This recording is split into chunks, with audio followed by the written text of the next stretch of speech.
Jesus is alive എന്ന ഈ പ്രോഗ്രാമിലേക്ക് എല്ലാ മാന്യ പ്രേക്ഷകർക്കും സ്വാഗതം.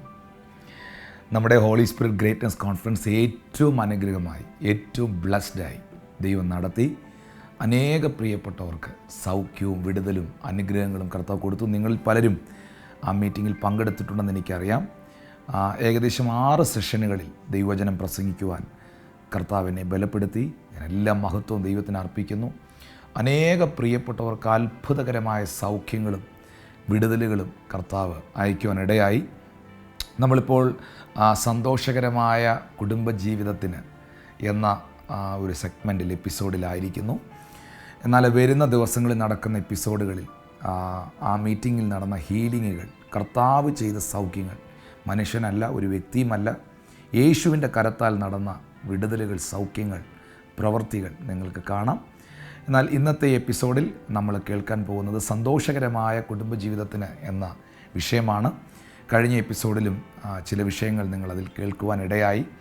നമ്മുടെ ജീവിതം ഏറ്റവും അനുഗ്രഹിക്കപ്പെടുവാനും നമ്മളെപ്പോഴും സ്വസ്ഥതയുള്ളവരായിരിക്കുവാനും നമ്മുടെ ജീവിതം സന്തോഷപൂർണ്ണമായിരിക്കുവാനും ദൈവം ആഗ്രഹിക്കുന്നു. അതുകൊണ്ടാണ് യോഹന്നാൻ്റെ ലേഖനത്തിൽ യോഹന്നാൻ പറഞ്ഞത്, പ്രിയനെ, നിൻ്റെ ആത്മാവ് ശുഭമായിരിക്കുന്നത് പോലെ നീ സകലത്തിലും ശുഭവും സുഖവുമായിരിക്കണം. നിങ്ങളുടെ ജീവിതം ഏറ്റവും ശുഭകരമാകുവാൻ, നിങ്ങളുടെ ജീവിതം ഏറ്റവും ബ്യൂട്ടിഫുള്ളാകാൻ, അനുഗ്രഹിക്കപ്പെടാൻ, സന്തോഷപൂർണ്ണമാകാൻ തുടർന്നുള്ള സമയം ദൈവത്തിൻ്റെ വചനം നിങ്ങൾ കേൾക്കുക. അതിനായി പരിശുദ്ധാത്മാവ് നിങ്ങളെ സഹായിക്കട്ടെ.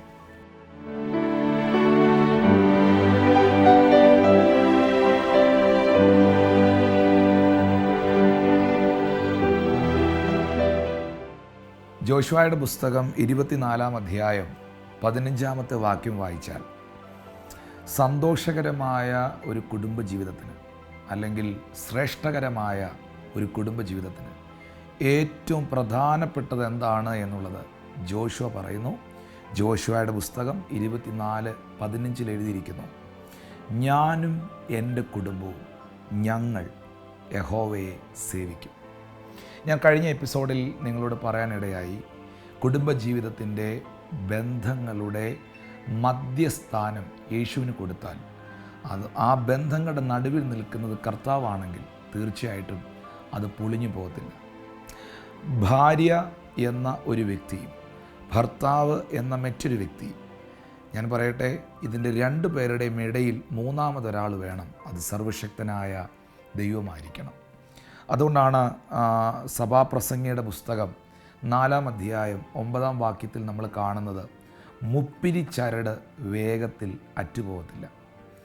നമ്മൾ 2 ഇഴയിട്ട് പിന്നിയാൽ അത് പെട്ടെന്ന് അഴിഞ്ഞു പോകും. എന്നാൽ മൂന്നാമതൊരു ഇഴയുണ്ടെങ്കിൽ, ഒന്നിച്ചിട്ട് പിന്നുന്നെങ്കിൽ അതൊരിക്കലും അഴിഞ്ഞു പോകത്തില്ല, അല്ലെങ്കിൽ അതിനെ പൊട്ടിക്കാനൊക്കത്തില്ല. 3 ഇഴയുള്ള ഇട്ട് ചെയ്യുന്ന കയറ് സ്ട്രോങ് ആയിരിക്കും.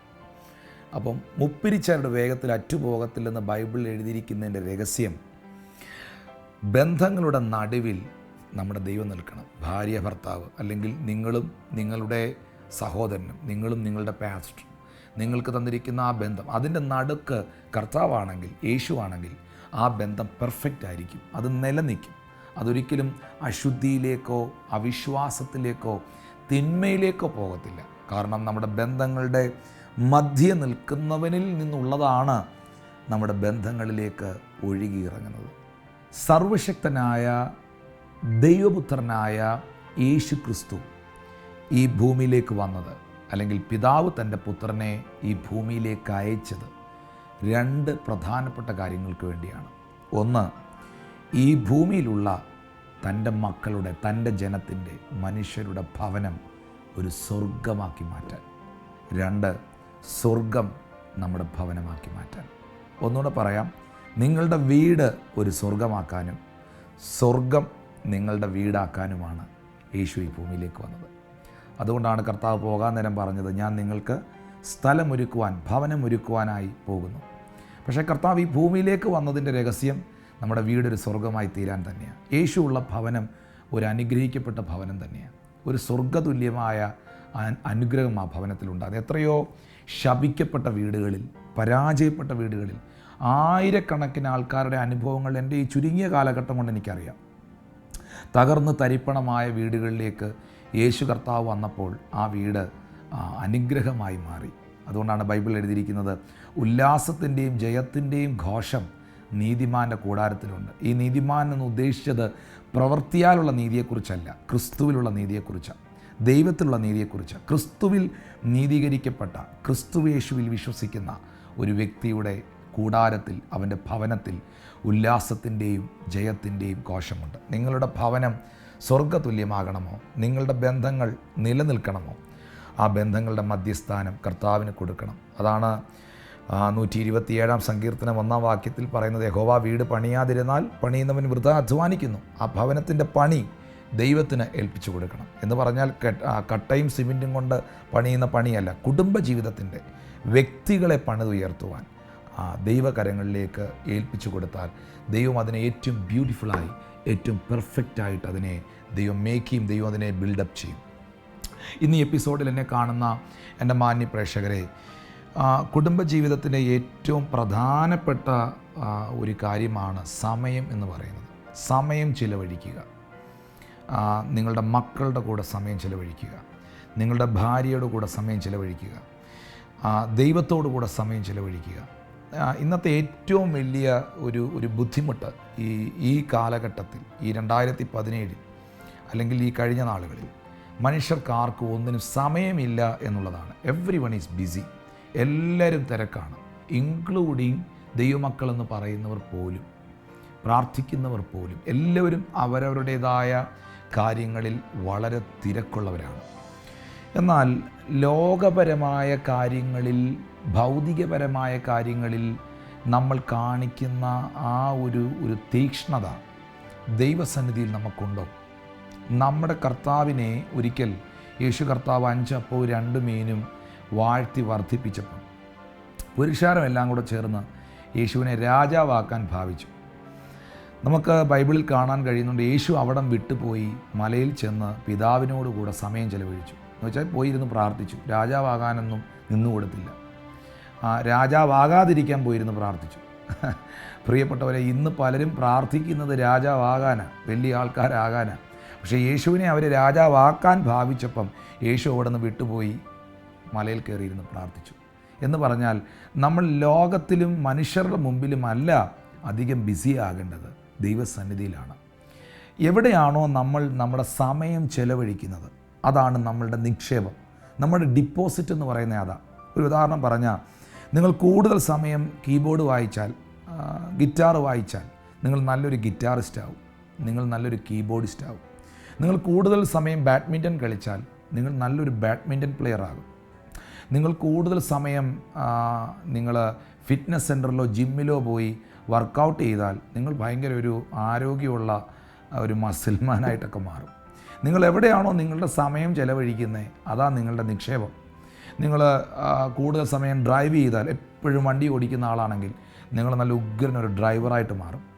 നമ്മൾ എവിടെയാണോ നമ്മുടെ സമയം നിക്ഷേപിക്കുന്നത് അതാണ് നമ്മളുടെ നിക്ഷേപം, അല്ലെങ്കിൽ നമ്മൾ അതാണ് ആയിത്തീരുന്നത്, അല്ലേ?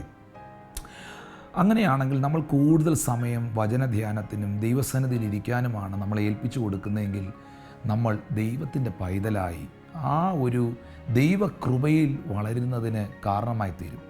എന്നാൽ ആ സമയം നമുക്ക് എപ്പോഴും കിട്ടിയെന്ന് വരത്തില്ല. പക്ഷേ ആ സമയത്തെ നമ്മൾ മാനേജ് ചെയ്യണം. എങ്ങനെയാണ് നമ്മൾ സമയത്തെ മാനേജ് ചെയ്യുന്നത്, അല്ലെങ്കിൽ സമയം എങ്ങനെയാണ് നമ്മൾ ക്രമീകരിക്കേണ്ടത്? ഞാൻ വളരെ സിമ്പിളായിട്ടൊരു ഉദാഹരണത്തിലൂടെ പറഞ്ഞുതരാം. വളരെ ബുദ്ധിമതിയായ, വിവേകമുള്ള ഒരമ്മയുടെ കയ്യിൽ, ഒരു അമ്മച്ചിയുടെ കയ്യിൽ ഒരു കേക്ക് കിട്ടിയാൽ, ഒരു ചെറിയ കേക്ക് കിട്ടിയാൽ, ആ വീട്ടിൽ 5 പേരുണ്ടെന്ന് കരുതുക, 3 മക്കളും അപ്പനും അമ്മയും. ഈ അമ്മ എന്ത് ചെയ്യും? ഈ കേക്കിനെ 5ആയിട്ട് മുറിക്കും, സ്ലൈസ് ചെയ്യും, 5 പീസുകളാക്കും, കൃത്യമായിട്ട് അതാക്കും. എന്നിട്ട് ഒരെണ്ണം ഭർത്താവിന് കൊടുക്കും, ബാക്കി 3 എണ്ണം കുഞ്ഞുങ്ങൾക്ക് കൊടുക്കും, ഒരെണ്ണം താനും എടുക്കും. അപ്പം വിവേകമുള്ള ഒരമ്മയുടെ കയ്യിൽ ഒരു കേക്ക് കിട്ടിയാൽ, ആ അമ്മ ഉൾപ്പെടെ 5 പേരുള്ളൊരു വീടാണെങ്കിൽ അതിനെ 5ആയിട്ട് മുറിച്ച് എല്ലാവർക്കും വീതിച്ച് താനും എടുക്കുന്നത് പോലെ ദൈവം നമുക്ക് തരുന്ന സമയത്തെ അതുപോലെ നമുക്ക് വിഭാഗിക്കുവാൻ കഴിയണം. മക്കൾക്ക് കൊടുക്കേണ്ട സമയം, മക്കളുടെ കൂടെ ചിലവഴിക്കേണ്ട സമയം, കുറച്ച് സമയം അവർക്ക് കൊടുക്കണം. ഭാര്യയ്ക്ക് കൊടുക്കേണ്ട, ഭർത്താവിന് കൊടുക്കേണ്ട സമയം അവർക്ക് കൊടുക്കണം. ദൈവത്തിന് കൊടുക്കേണ്ട സമയം ദൈവത്തിന് കൊടുക്കണം. അത് നമുക്ക് ചെയ്യാൻ കഴിയുന്ന ഒരു കാര്യം തന്നെയാണ്. സമയം ചെലവഴിക്കാതിരിക്കരുത്.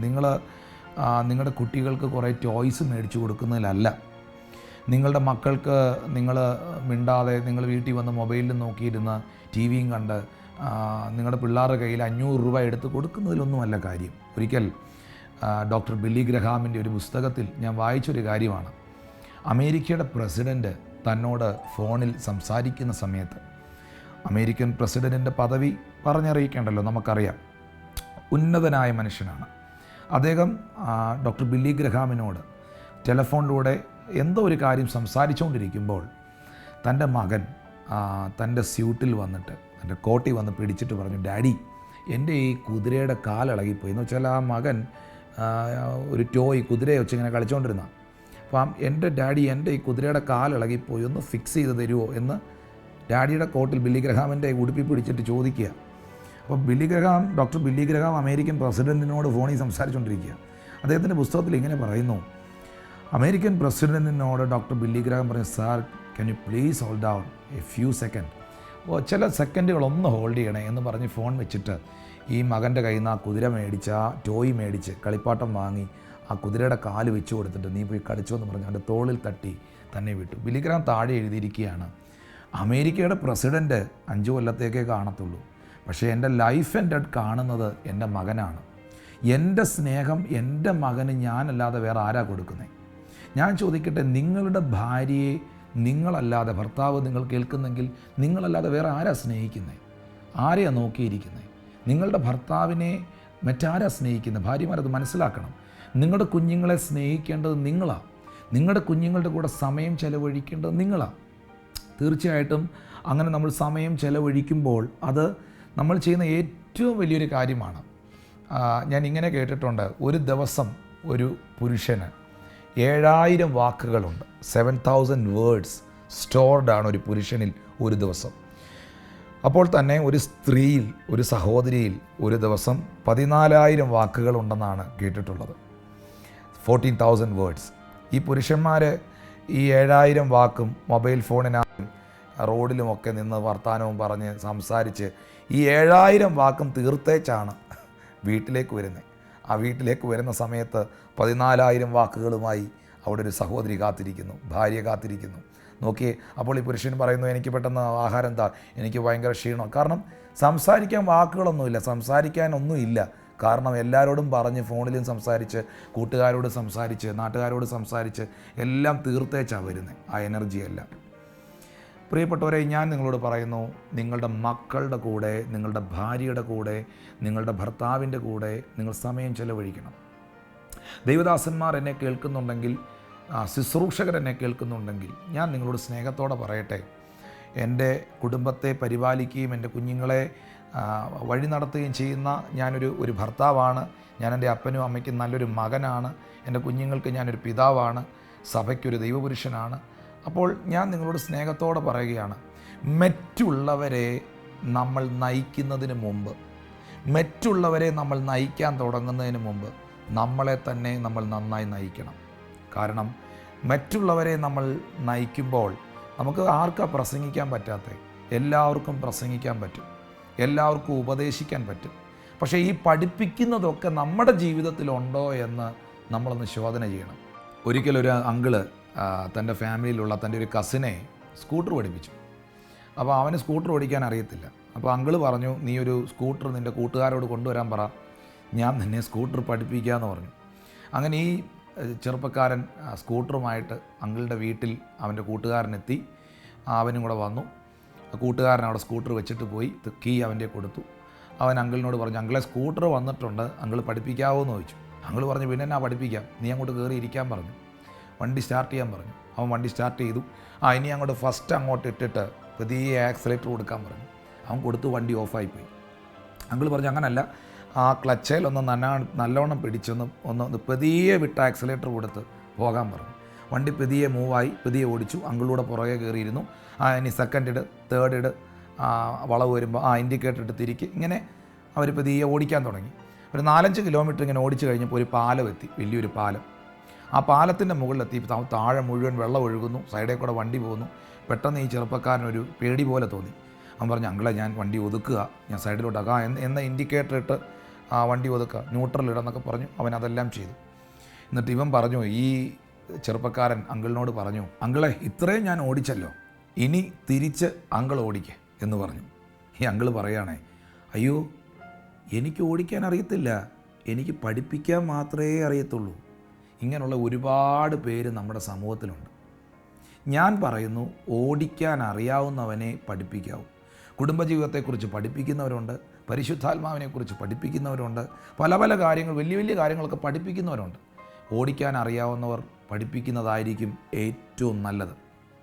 എന്നെ കേൾക്കുന്നവരെ, അതുകൊണ്ടാണ് അപ്പോസ്തലനായ പൗലോസ്ലീഹ പറഞ്ഞത് ശുശ്രൂഷകരോട്, സ്വന്തം കുടുംബത്തെ നന്നായി നയിക്കുവാൻ അറിയാത്തവൻ ദൈവസഭയെ എങ്ങനെ നയിക്കുമെന്ന് പൗലോസ് ചോദിച്ചു. അതിൻ്റെ അർത്ഥം ഇത്രയേ ഉള്ളൂ, ഒരു ഭാര്യയും 1-2 പിള്ളേരെയും ചൊവ്വേ നടത്താൻ പറ്റാത്ത നിങ്ങൾ, ഉപദേശി, നിങ്ങളെങ്ങനെ 100-300 പേരെ കൊണ്ടുപോകും എന്ന് തന്നെയാണ് പുള്ളി ചോദിച്ചത്. അപ്പം നമ്മൾ ആദ്യം മാതൃകയാകേണ്ടത് നമ്മളുടെ ഭവനത്തിലാണ്, നമ്മുടെ കുടുംബത്തിലാണ്. പലരും ആത്മീയത എന്ന് പറയുന്നൊരു കാര്യം, എൻ്റെ പ്രിയ സഹോദരങ്ങളെ, ഞാൻ സ്നേഹത്തോടെ പറയും, ആത്മീയത ഒരു അഭിനയമല്ല, അതൊരു അനുഭവമാണ്. ആത്മീയത എന്ന് പറയുന്നത് നമ്മൾ മറ്റുള്ളവർ മുമ്പിൽ കാണിക്കുന്ന ബാഹ്യ പ്രകടനങ്ങളല്ല. ആത്മീയത എന്ന് പറയുന്നത് ശരിക്കും അത് ജെന്യൂനായിരിക്കണം, അത് സത്യമായിരിക്കണം. കാരണം നമ്മുടെ ഹൃദയങ്ങളെ ശോധന ചെയ്യുന്ന ഒരു ദൈവം ഉണ്ട്. നമ്മുടെ പ്രവൃത്തികളെയൊക്കെയും ന്യായവിസ്താരത്തിങ്കൽ കൊണ്ടുവരുന്നൊരു ദൈവമുണ്ട് എന്നുള്ള ബോധ്യം നമ്മുടെ അകത്ത് എപ്പോഴും ഉള്ളത് നല്ലതാണ്. അപ്പോൾ ഓർക്കുക, മനസ്സിലാക്കുക, സമയം ചെലവഴിക്കാൻ നമ്മൾ മറക്കരുത്. That is very very important. വാക്കുകളിലൂടെ നമ്മുടെ സ്നേഹത്തെ നമുക്ക് വെളിപ്പെടുത്താൻ കഴിയണം. നമ്മുടെ പ്രവൃത്തിയിലൂടെ, സമയം ചെലവഴിക്കുന്നതിലൂടെ, അതൊരു വലിയ കാര്യം തന്നെയാണ്. ഞാനിപ്പോഴും ഓർക്കുന്ന ഒരു സംഭവം, ഞാൻ പല സഭകളുടെയും ഉത്തരവാദിത്വം ദൈവം എന്നെ ഏൽപ്പിച്ചിരിക്കുന്നതുകൊണ്ടും ചില സഭകൾക്ക് ഞാൻ പാസ്റ്ററായിരിക്കുന്നത് കൊണ്ടും എൻ്റെ ഒരു അനുഭവത്തിൽ ഉണ്ടായ ഒരു കാര്യം, ഞങ്ങളുടെ ചർച്ചിലെ ഒരു അമ്മച്ചിക്ക് ഒരു സർജറി ഉണ്ടായി. ആ ഹിരണ്യയുടെ സർജറി വന്ന്, ആ സർജറി കഴിഞ്ഞിട്ട് അമ്മച്ചി കൊല്ലത്തൊരു ഹോസ്പിറ്റലിൽ അഡ്മിറ്റഡാണ്.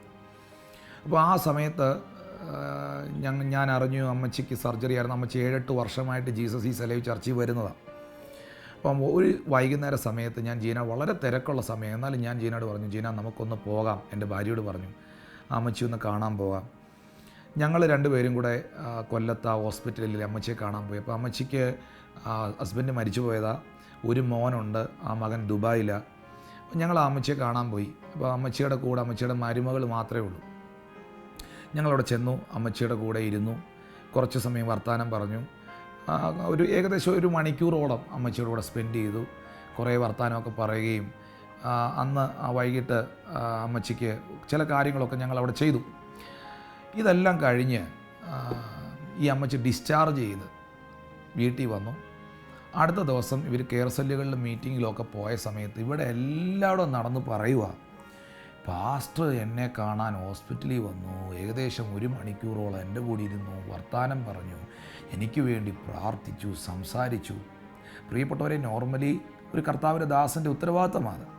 പക്ഷേ ഈ 8 കൊല്ലമായിട്ട് ഈ സഭയിലായിരിക്കുന്ന ഈ അമ്മച്ചി എന്തെല്ലാം അത്ഭുതങ്ങൾ കണ്ടിട്ടുണ്ട്, യേശു ചെയ്യുന്ന എന്തെല്ലാം സൗഖ്യങ്ങൾ കണ്ടിട്ടുണ്ട്, കർത്താവ് ആരെയൊക്കെ വിടിവിക്കുന്ന കണ്ടിട്ടുണ്ട്. പക്ഷേ ഇതൊന്നും അവർക്ക് പറയാനില്ല. ക്യാൻസർ സൗഖ്യമായതോ, മുഴ മാറിയതോ, മുടന്തൻ നടന്നതോ, അല്ലെങ്കിൽ അവിടെ ജനം പരിശുദ്ധാത്മാഭിഷേകം പ്രാപിച്ചതോ, ഇതൊന്നും അല്ല ഈ അമ്മച്ചി ഇപ്പോൾ ഓർത്തിരിക്കുന്നത്. അവരുടെ ഒരു പ്രയാസ സമയത്ത്, അവരുടെ ഒരു ആവശ്യ സമയത്ത്, അവരുടെ ഒരു കഷ്ടപ്പാടിൻ്റെ നടുവിൽ അവിടെ ചെന്ന് അവരുടെ കൂടെ കുറച്ച് നേരം സമയം ചെലവഴിച്ചതാണ് അവർ ഓർത്തിരിക്കുന്നത്. സത്യമല്ലേ അത്? നമ്മൾ മറ്റുള്ളവരുടെ വേദനയിൽ, അവരുടെ ആവശ്യത്തിൽ, അവരുടെ പ്രശ്നത്തിൽ അവരെ ഒരു ഫോൺ കോൾ കൊണ്ടോ ഒരു വാക്ക് കൊണ്ടോ അവർ അടുക്കലൊന്ന് ചെല്ലുന്നതോ അവരെ ഒന്ന് ആശ്വസിപ്പിക്കുന്നതോ ഒക്കെ ആയിരിക്കും അവരുടെ ജീവിതത്തിൽ അവർ ഓർത്തിരിക്കുന്നത്. അല്ല, നിങ്ങൾ വലിയ പ്രസംഗം പ്രസംഗിച്ചതോ വലിയ വെളിപ്പാട് പറഞ്ഞതോ ഒന്നും ആയിരിക്കത്തില്ല. അതുകൊണ്ട് പ്രിയപ്പെട്ടവരെ, നമുക്ക് ദൈവം തന്നിരിക്കുന്ന സമയം, ദൈവത്തിന് കൊടുക്കാനുള്ള സമയം ദൈവത്തിന് കൊടുക്കുക. കുടുംബത്തിന് കൊടുക്കാനുള്ള സമയം കുടുംബത്തിന് കൊടുക്കുക. അതിനെ നിങ്ങൾ മാനേജ് ചെയ്യാൽ, നിങ്ങളുടെ ജീവിതത്തിൽ അതിനെ ഒന്ന് ക്രമീകരിച്ചാൽ നിങ്ങളുടെ ജീവിതം, നിങ്ങളുടെ കുടുംബജീവിതം ഏറ്റവും അനുഗ്രഹമായി തീരും.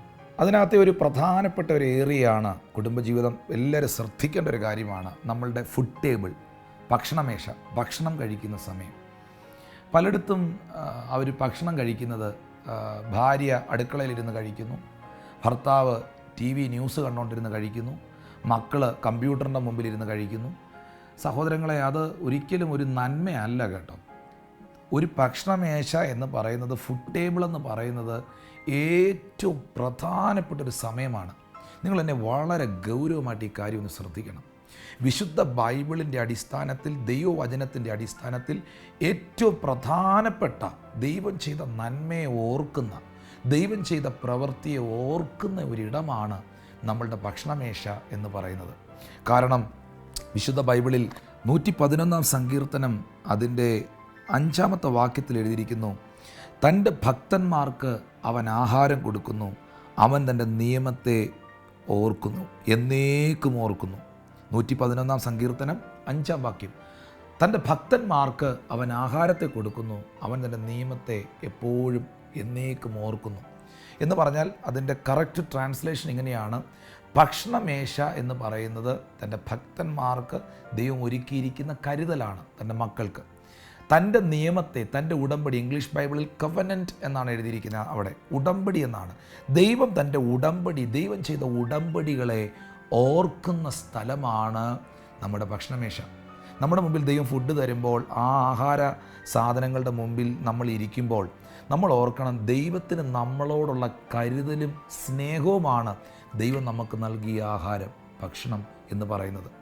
പ്രിയപ്പെട്ടവരെ, അവൻ തൻ്റെ ദാസന്മാർക്ക് ആഹാരത്തെ കൊടുക്കുന്നു, തൻ്റെ ഭക്തന്മാർക്ക് ആഹാരത്തെ കൊടുക്കുന്നു, അവൻ അവരോട് തൻ്റെ ഉടമ്പടിയെ, ആ കവനന്റിനെ ഓർക്കുന്നു. ഭക്ഷണമേശ എന്ന് പറയുന്നത് ദൈവം നമ്മളോട് ചെയ്ത ഉടമ്പടികളെ, നാം ദൈവത്തോട് ചെയ്ത ഉടമ്പടികളെ ഓർക്കാനും വീണ്ടും ആ ഉടമ്പടികളെ ഒന്നും കൂടെ പ്രഖ്യാപിക്കുവാനും ആ ഉടമ്പടികൾക്ക് നന്ദി പറയാനും ഉള്ള സ്ഥലമാണ് ഭക്ഷണമേശ.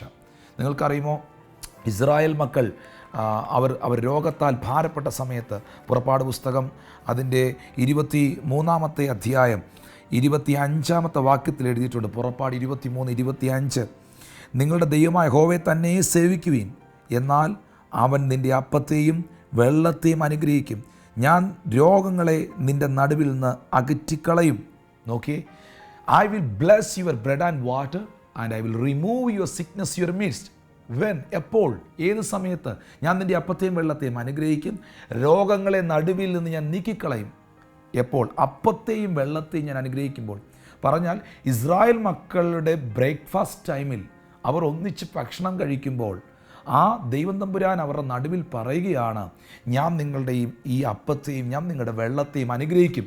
നിങ്ങളുടെ അപ്പത്തെയും വെള്ളത്തെയും ഞാൻ അനുഗ്രഹിക്കുമ്പോൾ തന്നെ, ആ ഫുഡിനെ ഞാൻ ബ്ലെസ് ചെയ്യുമ്പോൾ തന്നെ നിങ്ങളുടെ നടുവിലുള്ള രോഗങ്ങളെ ഞാൻ നീക്കിക്കളയും. എത്ര ഇമ്പോർട്ടൻ്റ് ആണത്! നമ്മൾ ഭക്ഷണം കഴിക്കുമ്പോൾ ആ ഭക്ഷണമേശയിൽ നമ്മൾ ദൈവത്തെ ഒന്നിച്ച് കുടുംബമായിട്ടിരുന്ന് കൈകോർത്ത് പ്രാർത്ഥിക്കുകയും സ്തോത്രം ചെയ്യുകയും ദൈവം ചെയ്ത നന്മകൾക്ക് നന്ദി പറയുകയും ചെയ്തുകൊണ്ട് ആ ഭക്ഷണം കഴിച്ചാൽ സൗഖ്യം വരെ ആ ഭക്ഷണമേശയിൽ ഉണ്ടാകും. ആ ഭക്ഷണം കഴിച്ചുകൊണ്ടിരിക്കുമ്പോൾ തന്നെ നമ്മുടെ ജീവിതത്തിൽ വിടുതലുകൾ സംഭവിക്കും. ഞാൻ നിൻ്റെ അപ്പത്തെയും വെള്ളത്തെയും അനുഗ്രഹിക്കും, രോഗങ്ങളെ നിൻ്റെ നടുവിൽ നിന്ന് നീക്കിക്കളയും.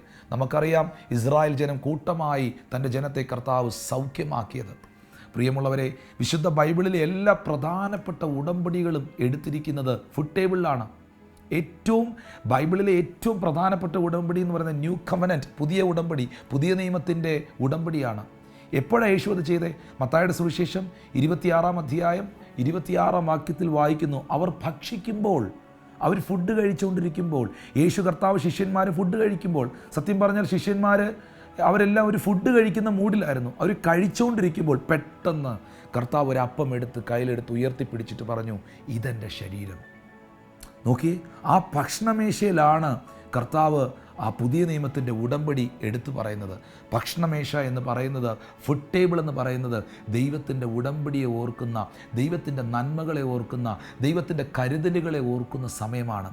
എന്നാൽ നമ്മളിൽ പല ആൾക്കാരും ഭക്ഷണം കഴിക്കുമ്പോഴാണ് നാട്ടുകാരുടെ കുറ്റം പറയുന്നത്. ഭക്ഷണം കഴിക്കാനിരിക്കുമ്പോഴാണ് പിള്ളേരെ വഴക്ക് പറയുന്നത്. ഭക്ഷണം കഴിക്കാനിരിക്കുന്ന സമയത്താണ് ആവശ്യമില്ലാത്ത സബ്ജക്റ്റുകൾ എടുത്തിടുന്നത്. ഭക്ഷണം കഴിക്കാനിരിക്കുമ്പോഴാണ് ഓരോരുത്തരുടെ കുറവുകൾ പറയുന്നത്. ഭക്ഷണം കഴിച്ചുകൊണ്ടിരിക്കുമ്പോഴാണ് ഫേസ്ബുക്ക് എടുത്ത് നോക്കുന്നത്. ഭക്ഷണം കഴിച്ചുകൊണ്ടിരിക്കുമ്പോഴാണ് പല വാട്സാപ്പ് മെസ്സേജുകൾ ഇട്ട് കേൾക്കുന്നത്. പ്രിയപ്പെട്ടവരെ, അത് വളരെ അപകടകരമാണ്. നിങ്ങളുടെ ഭക്ഷണമേശ എന്ന് പറയുന്നത് ദൈവത്തെ സ്തുതിക്കുവാനുള്ളതാണ്, ദൈവത്തിന് നന്ദി പറയാനുള്ളതാണ്. കുടുംബമായിട്ട് ഒന്നിച്ചിരുന്ന് ദൈവത്തിന് നന്ദി പറയുകയും ദൈവം നിങ്ങളുടെ ജീവിതത്തിൽ ചെയ്യേണ്ട കാര്യങ്ങളെ ഞാനത് എടുത്തു പറയുന്നു. ദൈവം നിങ്ങളുടെ ജീവിതത്തിൽ എന്തെങ്കിലും ചെയ്യാൻ നിങ്ങൾ ആഗ്രഹിക്കുന്നുണ്ടോ? സൗഖ്യം ആഗ്രഹിക്കുന്നുണ്ടോ? ഒരു ഭവനം ആഗ്രഹിക്കുന്നുണ്ടോ? ഒരു ശുശ്രൂഷ ആഗ്രഹിക്കുന്നുണ്ടോ? ഒരു നന്മ ആഗ്രഹിക്കുന്നുണ്ടോ? ഒരു ഉയർച്ച ആഗ്രഹിക്കുന്നുണ്ടോ? നിങ്ങൾ ഭക്ഷണം കഴിക്കുമ്പോൾ നിങ്ങളുടെ ഭക്ഷണമേശയിൽ ദൈവം നിങ്ങൾക്ക് വേണ്ടി ചെയ്യേണ്ട കാര്യങ്ങളെ നിങ്ങൾ ഉറക്കെ പ്രഖ്യാപിക്കണം. നിങ്ങളുടെ അകത്ത് ഏതെങ്കിലും വചനം ഇരിപ്പുണ്ടെങ്കിൽ ആ വചനത്തെ നിങ്ങൾ എടുത്തുരുവിടണം. അല്ലെങ്കിൽ നിങ്ങളുടെ കയ്യിൽ ഒരു ചെറിയ ബുക്കിൽ ഒരു വചനം എഴുതി വെച്ചിട്ടുണ്ടെങ്കിൽ ആ വചനം എടുത്ത് വായിച്ച് നിങ്ങൾ ഭക്ഷിക്കുമ്പോൾ, നിങ്ങൾ ഭക്ഷണം കഴിച്ചുകൊണ്ടിരിക്കുമ്പോൾ അതകത്ത് പോകുന്നതോടുകൂടെ തന്നെ ആ ദൈവവചനവും നിങ്ങളുടെ അകത്താകുന്നു. ഞാൻ ഒന്നുകൂടെ പറഞ്ഞാൽ, പ്രിയപ്പെട്ടവരെ, ഭക്ഷണമേശ കുറ്റം പറയാനുള്ളതല്ല, ഭക്ഷണമേശ വഴക്കുണ്ടാക്കാനുള്ളതല്ല. ദയവായി എന്നെ ശ്രദ്ധിക്കണമേ. ഭർത്താവ് ടി വി കണ്ടുകൊണ്ട് ഭക്ഷണം കഴിക്കുന്നു, ഭാര്യ അടുക്കളയിൽ മാറിയിരുന്ന് ഭക്ഷണം കഴിക്കുന്നു, കുഞ്ഞുങ്ങൾ കമ്പ്യൂട്ടറിന് മുമ്പിൽ ഇരുന്ന് ഭക്ഷണം കഴിക്കുന്നു. അങ്ങനെയാകരുത്. ഒന്നിച്ച് ഒരു ടേബിളിൽ ഒന്നിച്ച് ആ ചെയറുകളിൽ കൂടിയിരുന്ന് ഒന്നിച്ച് ഭക്ഷണം കഴിക്കാൻ നിങ്ങളൊരു ശ്രമം നടത്തണം. നിങ്ങൾ അങ്ങനെ ചെയ്താൽ, നിങ്ങൾ പ്രാർത്ഥിച്ചാൽ, ദൈവം നിങ്ങൾക്ക് ചെയ്യേണ്ട കാര്യങ്ങളെ ഭക്ഷണമേശയിൽ പറഞ്ഞാൽ പിശാചിൻ്റെ പിടി അവിടെ ഉടയും. പിശാചും മനുഷ്യനുമായിട്ടുള്ള ഉടമ്പടികൾ തകരപ്പെടുന്നത് ദൈവവും നമ്മളുമായിട്ടുള്ള ഉടമ്പടിയില്ല. ദൈവവും നമ്മളുമായിട്ടുള്ള ഉടമ്പടികളെ നമ്മൾ ഓർക്കുന്നത്, നമ്മൾ അയവിറക്കുന്നത്, നമ്മൾ ചിന്തിക്കുന്നത് ഭക്ഷണമേശയില്ല. അതാണ് 111 സങ്കീർത്തനത്തിൽ പറഞ്ഞത്, അവൻ തൻ്റെ ദാസന്മാർക്ക് ആഹാരത്തെ കൊടുക്കുന്നു, അവൻ അവരോട് തൻ്റെ ഉടമ്പടിയെ ഓർക്കുന്നു.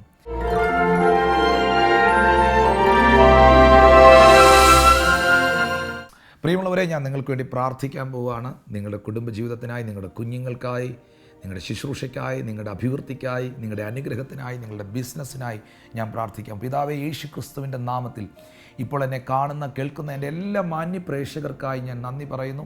യേശുവിൻ്റെ നാമത്തിൽ ഞാൻ ഇവരെ അനുഗ്രഹിച്ച് പ്രാർത്ഥിക്കുന്നു. എല്ലാവിധ സ്വർഗീയമായ അനുഗ്രഹത്താലും നന്മയാലും കർത്താവ് ഇവരെ നിറയ്ക്കണമേ എന്ന് പ്രാർത്ഥിക്കുന്നു. ഇവരുടെ കുടുംബജീവിതം അനുഗ്രഹിക്കപ്പെടട്ടെ, ഇവരുടെ കുഞ്ഞുങ്ങൾ അനുഗ്രഹിക്കപ്പെടട്ടെ, ഇവരുടെ ജീവിതം അനുഗ്രഹിക്കപ്പെടട്ടെ. യേശു കർത്താവിൻ്റെ നാമത്തിൽ ദൈവത്തിൻ്റെ പ്രവൃത്തി ഇവരുടെ ജീവിതത്തിൽ വെളിപ്പെടേണ്ടതിനായി പ്രാർത്ഥിക്കുന്നു. നിൻ്റെ സൗഖ്യത്തെ അയക്കണമേ, യേശുവിൻ നാമത്തിൽ തന്നെ. ആമേൻ. ദൈവമായ കർത്താവ് നിങ്ങളെ ധാരാളം അനുഗ്രഹിക്കട്ടെ. എസ്പെഷ്യലി മെയ് മാസം 7-ാം തീയതി എറണാകുളത്ത് ഫൈനാൻസ് ഹാളിൽ വെച്ചിട്ട് പ്രത്യേകമായ വിടുതൽ ശുശ്രൂഷ നടക്കുന്നു. 2017 മെയ് മാസം 7-ാം തീയതി ഞായറാഴ്ച വൈകുന്നേരം 5 മണി മുതൽ 8 മണി വരെ നടക്കുന്ന മീറ്റിങ്ങിൽ ഫൈനാൻസ് ഹാളിൽ എറണാകുളത്ത് നിങ്ങൾ വരിക. പ്രത്യേകമായ ഡെലിവറൻസ് മിനിസ്ട്രിയാണ്. വചനം നിങ്ങൾക്ക് കേൾക്കാം. കർത്താവ് നിങ്ങളെ അനുഗ്രഹിക്കട്ടെ. നിങ്ങളെ കണ്ട് പ്രാർത്ഥിപ്പാനുമെന്ന് ഞാൻ ആഗ്രഹിക്കുന്നു. കടന്നു വരിക. കർത്താവ് നിങ്ങളെ അനുഗ്രഹിക്കട്ടെ. അടുത്ത ദിവസം വീണ്ടും കാണുന്നത് വരെ അത്യുന്നതൻ്റെ ചിറകിൻ്റെ മറവിൽ കർത്താവ് നിങ്ങളെ സൂക്ഷിക്കട്ടെ. നിങ്ങളെ, നിങ്ങളുടെ കുടുംബത്തെയും ദൈവം അനുഗ്രഹിക്കട്ടെ. I bless you in Jesus name. Amen.